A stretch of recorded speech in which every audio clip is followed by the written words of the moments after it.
Assalamualaikum warahmatullahi wabarakatuh. Saya Suci Amalia Pratiwi dari kelas 4C D4 Akuntansi. Tujuan saya membuat video ini adalah untuk memenuhi tugas mata kuliah pasar modal yang diampu oleh Ibu Eka Siskawati. Dalam kesempatan kali ini, saya akan membahas materi tentang analisa laporan keuangan perusahaan.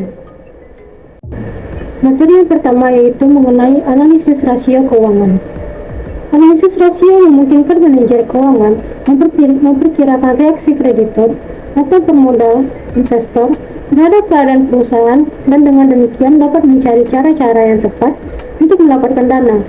Meskipun rasio-rasio keuangan merupakan alat yang sangat berguna, namun tetap ada kekurangan-kekurangan atau keterbatasan sehingga harus digunakan secara hati-hati. Rasio-rasio keuangan disusun dari data-data akuntansi. Sedangkan data tersebut dapat ditafsirkan dengan berbagai macam cara dan bahkan bisa dimanipulasi. Rasio keuangan sendiri terbagi 5. Yang pertama, rasio likuiditas atau short term solvency atau liquidity ratio. Rasio likuiditas mengukur kemampuan perusahaan untuk membayar kewajiban yang jatuh tempo dalam waktu kurang dari 1 tahun atau jangka pendek. Rasio-rasio ini terkait dengan aset lancar dan liabilitas lancar di laporan posisi keuangan. Rasio likuiditas terbagi 4. Yang pertama yaitu rasio lancar atau current ratio.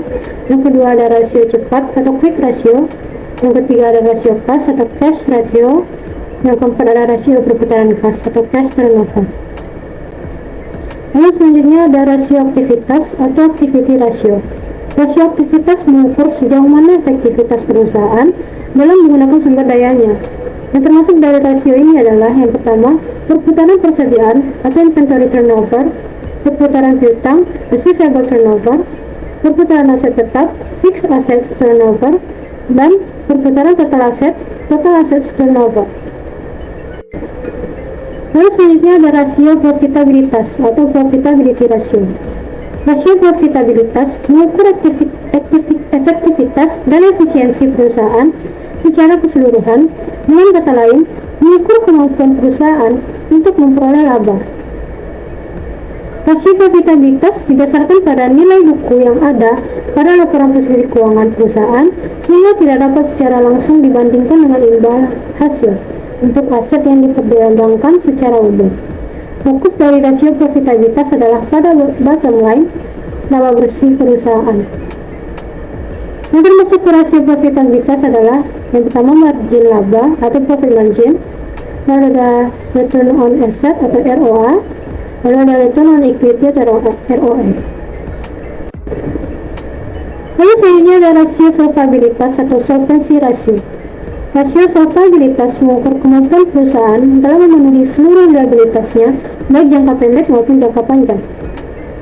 Yang termasuk ke dalam rasio solvabilitas yang pertama yaitu total utang dibanding total aset total debt ratio. Lalu ada jumlah kali perolehan bunga atau times interest earned. Lalu ada juga rasio nilai pasar atau market value ratio. Dalam menilai kinerja perusahaan, data yang dapat digunakan tidak hanya berasal dari laporan keuangan. Bagi perusahaan terbuka, informasi yang ada di pasar terkait dengan perusahaan dapat digunakan dalam menilai kinerja perusahaan. Yang termasuk dalam rasio ini ada laba per saham atau earning per share, ada price earning ratio, dan ada market to book ratio. Lalu berikutnya ada rangkuman rasio keuangan yang dijelaskan pada tabel di samping. Lalu selanjutnya ada analisis DuPont. Persamaan DuPont memberikan cara lain dalam melakukan analisis terhadap return on equity atau ROE perusahaan, di mana ROE dibagi-bagi berdasarkan komponen pembentuknya untuk kemudian dilakukan analisis terhadap masing-masing komponen untuk dapat diketahui pada area mana perusahaan perlu untuk ditingkatkan. Selanjutnya pengakuan pendapatan. Menurut PSAK 23 revisi 2010, definisi pendapatan atau revenue adalah arus kas masuk dari manfaat ekonomi yang timbul dari aktivitas normal entitas selama suatu periode yang meningkatkan ekuitas namun tidak berasal dari kontribusi pemilik modal. Sesuai definisi pendapatan, perusahaan hanya mengakui pendapatan yang berasal dari manfaat ekonomi yang diterima lalu dapat diterima oleh entitas untuk entitas itu sendiri. Jumlah yang ditagih atas kepentingan pihak lain seperti pungutan pajak pertambahan nilai bukan merupakan pendapatan karena tidak mengalir ke entitas dan tidak mengakibatkan kenaikan likuiditas. Pada akuntansi berbasis akrual, transaksi diakui pada saat terjadinya dan dilaporkan dalam laporan keuangan pada periode yang bersangkutan. Sedangkan pada akuntansi berbasis kas, transaksi dicatat pada saat kas diterima atau dibayarkan. Berikut adalah contoh dari pengakuan pendapatan, yaitu bengkel sukses selesai memperbaiki mobil seorang pelanggan pada 29 Juli dan menginformasikan ke pelanggan untuk mengambil mobilnya. Pemilik mobil mengambil mobil pada tanggal 1 Agustus dan mentransfer pembayaran tanggal 5 Agustus. Pendapatan jasa bengkel menurut dasar akrual dicatat pada tanggal 29 Juli ketika pekerjaan selesai, sedangkan menurut dasar kas dicatat pada tanggal 5 Agustus ketika pembayaran diterima. Lalu berikutnya ada jenis-jenis pengakuan pendapatan. Yang pertama adalah pengakuan pendapatan di waktu penyerahan barang atau jasa. Terbagi atas dua, yaitu yang pertama yaitu penjualan barang. Pendapatan dari penjualan barang diakui bila seluruh kondisi berikut terpenuhi. Yang pertama, entitas telah memindahkan risiko dan manfaat kepemilikan barang secara signifikan kepada pembeli. Lalu penjual tidak lagi memiliki kontrol atas barang. Jumlah pendapatan dan beban sehubungan dengan transaksi dapat diukur dengan andal. Kemungkinan besar manfaat ekonomi yang terkait transaksi tersebut akan mengalir ke entitas. Lalu pendapatan jasa. Pada pengakuan pendapatan jasa, titik paling kritikal berada pada pemberian jasa yang diserahkan. Pendapatan jasa diakui berdasarkan tahap penyelesaian dengan syarat hasil transaksi dapat diestimasi dengan andal. Lalu berikutnya ada pengakuan pendapatan selain di waktu penyerahan barang atau jasa. Yang pertama, sebelum produksi. Dalam hal ini, kontrak penjualan barang mendahului pengiriman. Contohnya yaitu mesin berat, barang-barang fashion, dan pakaian yang seringkali terjual sebelum penyelesaian dan pengiriman. Penjualan cara ini mungkin perlu pembayaran uang muka atau bahkan tidak sama sekali, tergantung dari praktik dagang pada industri yang bersangkutan. Lalu selanjutnya, ada selama produksi. Dalam hal ini, pendapatan diakui pada saat proses produksi. Kontrak jangka panjang seperti kontrak pembangunan gedung, kontrak pembuatan kapal, kontrak eksplorasi biasanya memberikan hak kepada penjual untuk menagih pembayaran kepada pembeli pada setiap interval tertentu sesuai dengan penyelesaian proyek. Apabila proyek yang dibangun terdiri dari unit-unit yang terpisah, misalnya beberapa unit bangunan atau beberapa kilometer jalan raya, perjanjian pemindahan kepemilikan dan penagihan dapat dinyatakan dalam tahap penyelesaian. Misalnya, untuk penyelesaian satu unit gedung atau 10 km jalan, perjanjian tersebut mengakibatkan pengiriman produk dilaksanakan secara berangsur. Lalu yang ketiga, pada saat selesai diproduksi. Dalam hal ini, pendapatan diakui pada saat selesai produksi meskipun belum terjadi penjualan. Contohnya, penjualan logam mulia atau produk-produk pertanian dengan harga pasti. Pendapatan diakui pada saat logam ditambang atau produk pertanian dipanen karena harga jual relatif pasti. Unit-unit dapat saling dipertukarkan dan tidak diperlukan pengeluaran beban yang besar untuk mendistribusikan produk-produk tersebut. Jika penjualan atau penerimaan kas mendahului produksi dan pengiriman, pendapatan dapat diakui saat barang selesai diproduksi. Lalu yang terakhir, setelah kas diterima. Setelah kas diterima terbagi dari dua metode. Yang pertama ada metode angsuran atau installment method, lalu yang kedua ada cost recovery method. Materi berikutnya mengenai akuntansi pajak penghasilan. Perhitungan laba menurut akuntansi dan laba menurut pajak tidak sama. Karena laba menurut pajak dihitung berdasarkan ketentuan dalam regulasi perpajakan. Laba menurut akuntansi dihitung berdasarkan konsep pengakuan dan beban menurut standar akuntansi. Perbedaan pengakuan antara laba akuntansi dan laba fiskal tersebut dapat bersifat permanen dan temporer. Perbedaan temporer akan terpulihkan di masa mendatang sehingga secara total nilainya sama, hanya terdapat perbedaan pada setiap periode pengakuan. Perbedaan temporer tersebut akan diakui sebagai pajak tangguhan di laporan laba rugi dan penghasilan komprehensif lain maupun di laporan posisi keuangan. Sedangkan perbedaan permanen adalah perbedaan antara laba akuntansi dan laba fiskal yang tidak dapat dipulihkan di masa depan akibat perbedaan esensi dalam peraturan pajak dan standar akuntansi. Pencatatan dan penyajiannya. Pengakuan aset dan liabilitas pajak tangguhan dilakukan terhadap rugi fiskal yang masih dapat dikompensasikan dan beda waktu antara laporan keuangan komersial dengan laporan keuangan fiskal yang dikenakan pajak dikalikan dengan tarif pajak yang berlaku, maksimum tarif PPh 30%. Berikut adalah jurnal untuk mencatat timbulnya aset pajak tangguhan dan jurnal untuk mencatat timbulnya liabilitas pajak tangguhan. Lalu selanjutnya ada penyajian dalam laporan keuangan. Selanjutnya laporan arus kas atau statement of cash flows.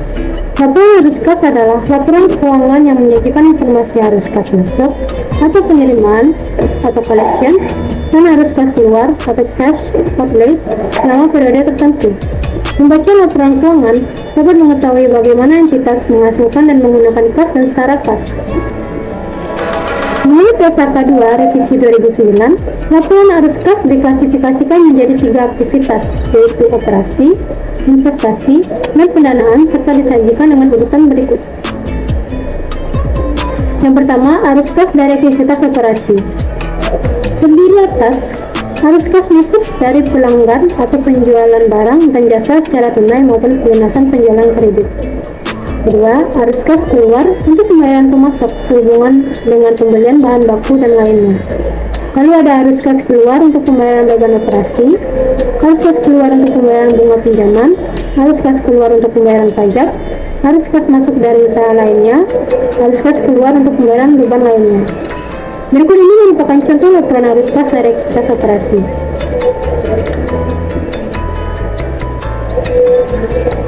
Lalu selanjutnya ada arus kas dari aktivitas investasi. Terdiri atas arus kas masuk dari penjualan aset tetap dan aset tak berwujud, arus kas masuk dari penjualan saham entitas lain yang dimiliki sebagai investasi, arus kas masuk dari penerimaan pembayaran pinjaman pokok yang diberikan kepada entitas lain, arus kas masuk dari penerimaan pendapatan bunga, pendapatan dividen, atau pendapatan sewa, arus kas keluar untuk pembelian aset tetap dan aset tak berwujud, arus kas keluar untuk pembelian investasi saham entitas lain, arus kas keluar untuk pembelian pinjaman kepada entitas lain. Berikut ini merupakan contoh laporan arus kas dari aktivitas investasi. Selanjutnya ada arus kas dari aktivitas pendanaan. Terdiri atas arus kas masuk dari penerbitan saham sendiri, arus kas masuk dari penerbitan instrumen utang, arus kas masuk dari penerimaan pinjaman dari bank atau pihak lain, arus kas keluar untuk pembelian saham treasury, arus kas keluar untuk pembayaran pokok pinjaman, arus kas keluar untuk pembayaran bunga pinjaman, dan arus kas keluar untuk pembayaran dividen tunai kepada pemegang saham. Berikut ini merupakan contoh laporan arus kas dari aktivitas pendanaan sampai dengan bagian penutup. Saldo kas dan setara kas akhir tahun di laporan arus kas harus sama dengan saldo neraca. Selanjutnya penyusunan laporan arus kas dari aktivitas operasi. Terdiri dari 2 metode. Yang pertama metode langsung atau direct method, yang menunjukkan kelompok utama penerimaan kas dan pembayaran kas. Metode ini lebih diutamakan oleh PSAK. Yang kedua, metode tidak langsung atau indirect method, dimulai dengan laba atau rugi bersih periode berjalan dan menyesuaikan laba atau rugi tersebut dengan transaksi non-kas, aktual, dan tangguhan. Metode lebih mudah sehingga banyak dipakai oleh perusahaan kecil. Lalu selanjutnya ada catatan atas laporan keuangan.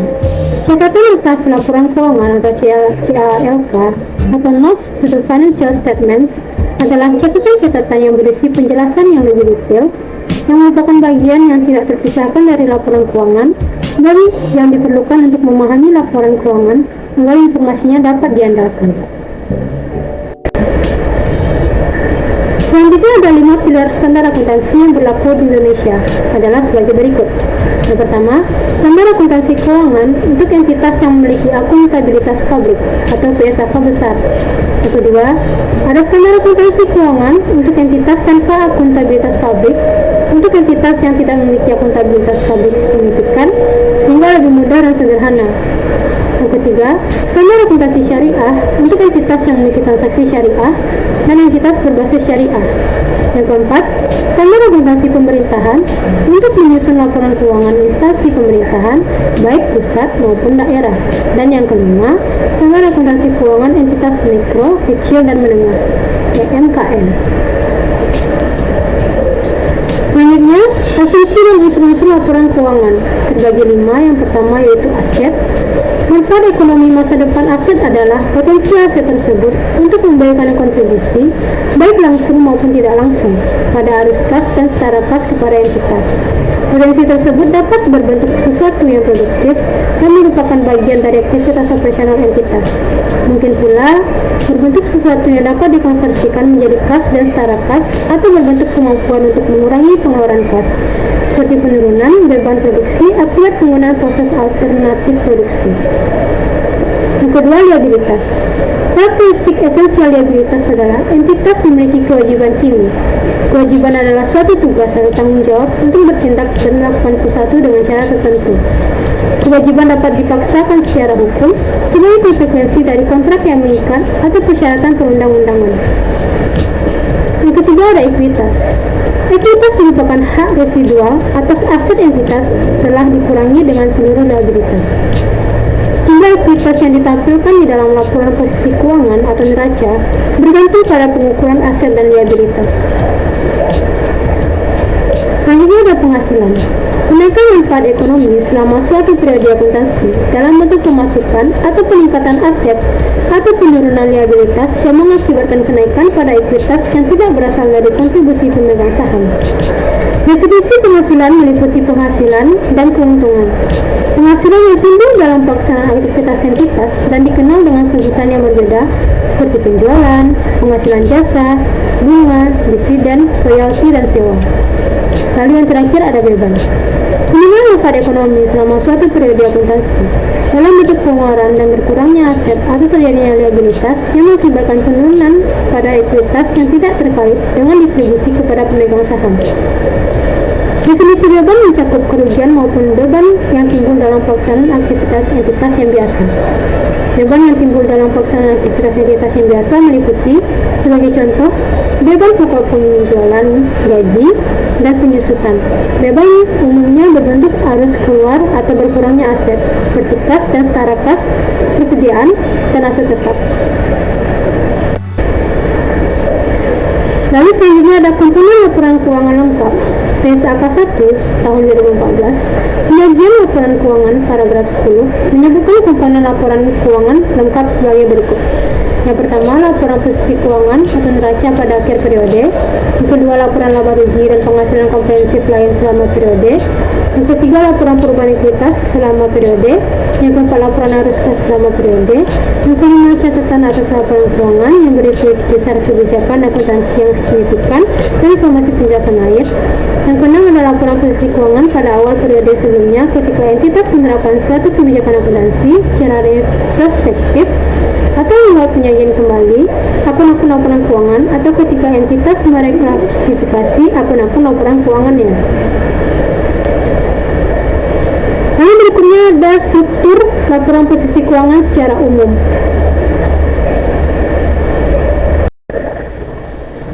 Baiklah, mungkin itu saja yang dapat saya bahas. Lebih dan kurangnya mohon dimaafkan. Terima kasih atas perhatiannya. Wabillahi taufiq wal hidayah. Wassalamualaikum warahmatullahi wabarakatuh.